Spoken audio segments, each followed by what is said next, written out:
Jembatan Bantar adalah jembatan yang melintasi di atas Sungai Progo yang menghubungkan Kabupaten Bantul dengan Kabupaten Kulon Progo.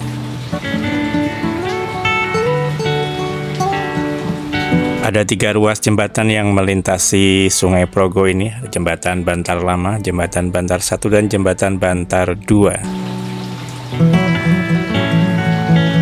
Jembatan Bantar Lama yang merupakan bangunan peninggalan kolonial Belanda atau dibangun masa kolonial Belanda ini sudah tidak lagi difungsikan untuk kendaraan lalu lintas kendaraan dan sudah digantikan dengan jembatan-jembatan baru yang berada di sisi selatan dari Jembatan Bantar Lama. Mulai tanggal 29 April 2024 sampai dengan akhir bulan Juli 2024, Jembatan Bantar yang paling selatan ini ditutup secara total untuk perbaikan lantai jembatan. Dan nampak seperti di depan sana adalah proses penggantian dari besi-besi di lantai jembatan. Dan tengah para pekerja melakukan pekerjaan perangkaian besi-besi untuk kemudian nanti dicor kembali. Jembatan-jembatan di atas Sungai Progo di Bantar ini menjadi saksi bisu dari sejarah panjang Daerah Istimewa Yogyakarta atau perjalanan waktu di Daerah Istimewa Yogyakarta antara Kabupaten Bantul dengan Kabupaten Kulon Progo. Nah, yang menarik dari jembatan ini adalah Jembatan Bantar Lama. Kita coba akan mengulik sedikit sejarah tentang Jembatan Bantar Lama. Jembatan yang menjadi penghubung Negorogung Kulon dengan Kabupaten Bantul dan menjadi jembatan permanen pertama yang melintas di atas Sungai Progo untuk kendaraan-kendaraan berat. Karena dahulu di Sungai Progo ini hanya terdapat perlintasan kereta api dan juga jembatan-jembatan sesek. Kalau banjir jembatannya itu kan hilang karena terjang banjir. Dirangkum dari berbagai sumber, kami Simbol TV akan mencoba menelisik sejarah dari Jembatan Bantar Lama ini kepada teman-teman semua di tayangan kali ini.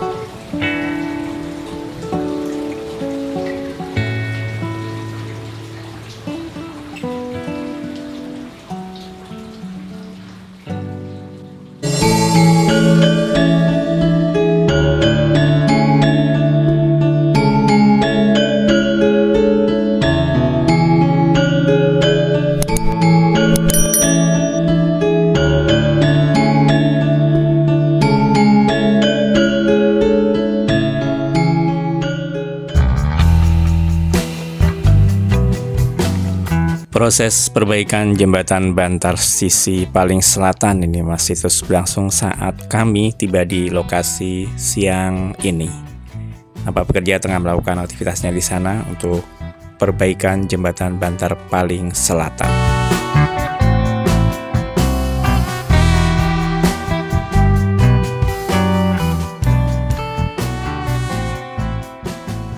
Sementara itu di Jembatan Bantar Lama yang merupakan jembatan masa kolonial Belanda dahulu nampak lengang siang ini karena memang tidak bisa untuk aktivitas kendaraan dan sudah ditutup. Nah, kekokohan baja-baja pada zaman dahulu atau baja-baja tempo dulu yang didatangkan dari Belanda sana ini masih sangat terlihat sekali, seolah-olah menolak untuk punah, menolak untuk tua dan tetap nampak kokoh di Jembatan Bantar Lama ini. Inilah jembatan penghubung Negorogung Kulon yang menghubungkan antara Kabupaten Bantul dengan Kabupaten Kulon Progo. Sebelum tahun 1886,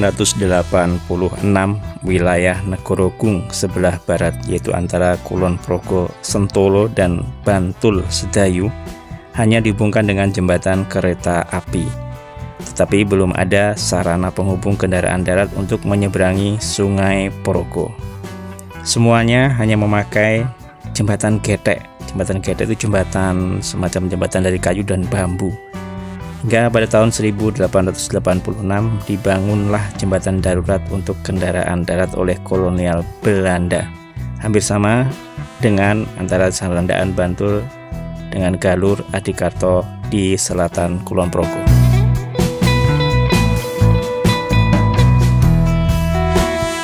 Pada perkembangannya, volume kendaraan yang melintasi jembatan darurat tersebut semakin meningkat, sehingga diusulkan pembangunan jembatan pada tahun 1912 oleh Residen Yogyakarta Jacob Hendrik Liefrings. Sentolo dipilih karena secara tradisional telah ada rute darat antara Kutonegoro dengan Kulon Progo yang saat itu beribu kota di Pengasih, bukan di Wates, ibu kota Adikarto Pakualaman. Sebagian Kulon Progo dahulu merupakan wilayah bagian dari Pakualaman. Pembangunan jembatan gantung dipilih karena kawasan Sungai Progo yang lebar dan rawan banjir, sehingga tiang panjang jembatan cukup 2 pilar saja agar tidak diterjang oleh banjir Kali Progo. Burgerlijke Openbaar Werken atau yang sekarang semacam dinas pekerjaan umumnya kolonial Belanda memulai pembangunan pada tahun 1917 dan sempat terhenti karena naiknya harga baja untuk jembatan setelah Perang Dunia ke-1. Kemudian pembangunan dilanjutkan pada tahun 1925 sampai dengan selesai di tahun 1929. Baja-baja tersebut didatangkan langsung dari Belanda dan dibuat di pabrik Wexpoor, Utrecht, Belanda sana. Total biaya pembangunan jembatan Bantar ini sebesar 250.000 gulden dan dibagi rata antara pemerintah kolonial Belanda dan Kesultanan Ngayogyakarta Hadiningrat. Akibat Perang Dunia, pembangunan terhenti sekitar tahun 1921 dan saat akan dimulai lagi terjadi kenaikan harga. Setelah ada revisi anggaran pada tahun 1925, pekerjaan pembangunan jembatan dilanjutkan kembali dengan pembangunan konstruksi pilar jembatan, selesai pada tahun 1927. Perakitan konstruksi superstruktur dilakukan pada Agustus 1928 hingga akhirnya pembangunan jembatan Bantar selesai di tahun 1929 dengan total biaya 450.000 gulden.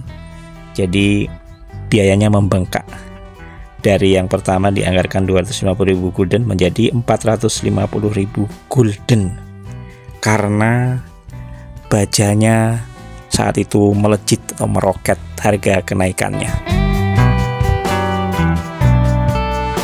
Kerjasama antara Kesultanan Ngayogyakarta Hadiningrat dengan pemerintah kolonial Belanda pada zaman dahulu ini akhirnya menghasilkan sebuah jembatan Bantar ini yang diresmikan atau selesai dibangun dan diresmikan pada tanggal 17 Juni 1929 oleh Sri Sultan Hamengkubuwono ke-8 dan Gubernur Yogyakarta J.E. Jasper atau Governor Jasper Brooke.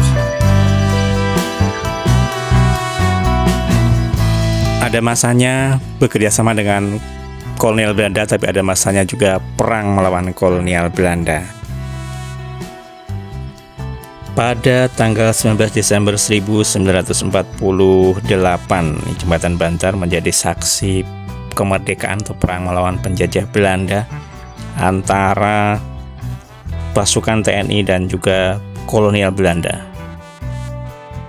Nah, di sisi timur dari jembatan Bantar ini ada prasasti yang menyatakan bahwa jembatan Bantar ini menjadi monumen perjuangan tentara rakyat Indonesia zaman dahulu kala melawan Belanda.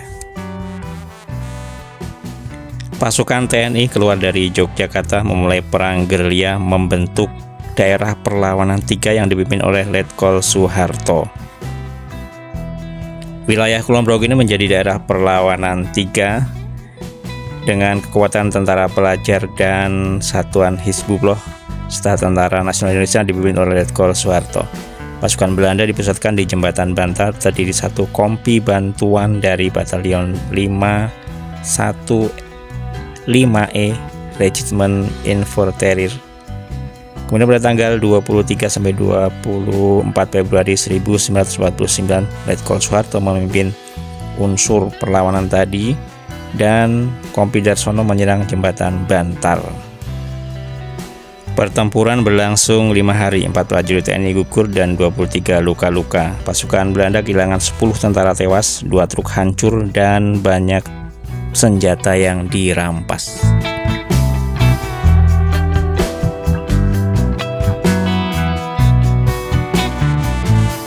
Jembatan Bantar Lama dengan kekokohannya ini masih bisa kita nikmati sampai hari ini sebagai saksi sejarah bangsa Indonesia dan juga perjalanan panjang daerah istimewa Yogyakarta. Seperti ini penampakan terkininya untuk jembatan Bantar Lama. Masih nampak sangat kokoh dari bawah, cuma memang sudah tidak dilintasi kendaraan karena kemungkinannya sudah rapuh untuk baja-bajanya. Lantai jembatan masih nampak dari kayu, terlihat dari bawah jembatan seperti ini, dan sangat rapat sekali untuk baja-bajanya. Nampak kokoh, memang benar kokoh jembatan ini. Sambungan-sambungan antar baja itu sepertinya dikeling, teman-teman semua. Kayak apa? Kayak nggak dilas tapi coba dikeling. Ada kayak paku-paku keling yang tank pentul itu di antara jembatan-jembatan.